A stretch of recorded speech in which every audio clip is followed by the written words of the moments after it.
Friends, உங்கள் வீட்டில் சாத்துக்குடி பிழிகிற மிஷின் இல்லைனாலும் ஆனால் பழசு ஏதாவது சாத்துக்குடி பிழிகிற அந்த கப்பு இருந்துன்னு வச்சுக்கோங்களேன்.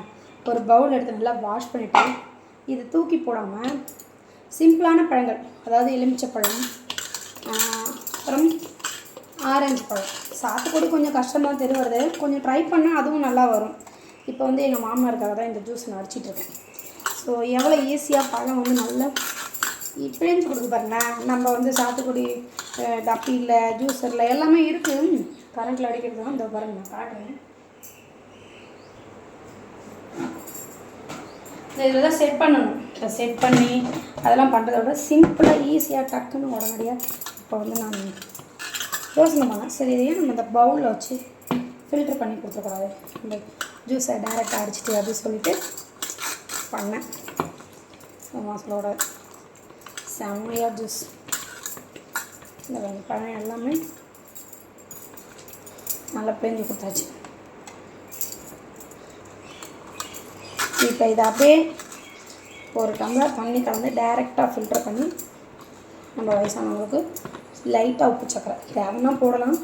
உப்பு சக்கரை போட்டால் நல்லது கொஞ்சம். ஸோ 3 பழத்தை பிழிஞ்சிட்டேன். சூப்பராக செம்ம ஈஸியாக பிழிஞ்சிட்டேன். ஈஸியாக இருக்கலைங்க, கிணத்துல வச்ச இது ரொம்ப கஷ்டமாக ஒன்றும் இல்லை. சரி உடனே ரெடி ஆகிடுச்சு. சரி நான் ஃபில்ட்ரு பண்ணலாம். ஜூஸ் ரெடி ஆகிடுச்சு. ஒரு 2 டேபிள் ஸ்பூன் உள்ளே ஓடி மாட்டிச்சு. ஸோ சர்க்கரை கலந்துக்கலாம். ஓகேவா? சும்மா துளியோண்டு இருக்குது, அது டேஸ்ட் கொடுக்கும். அவ்வளோதான். 1 டம்ளர் தண்ணி, அவ்வளோதாங்க. So orange juice ready. இப்போ ஃபில்ட்ரு பண்ணி கொடுத்துடலாம்.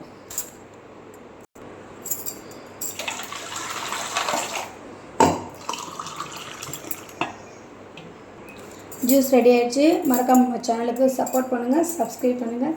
நெய்வேலி தனம்.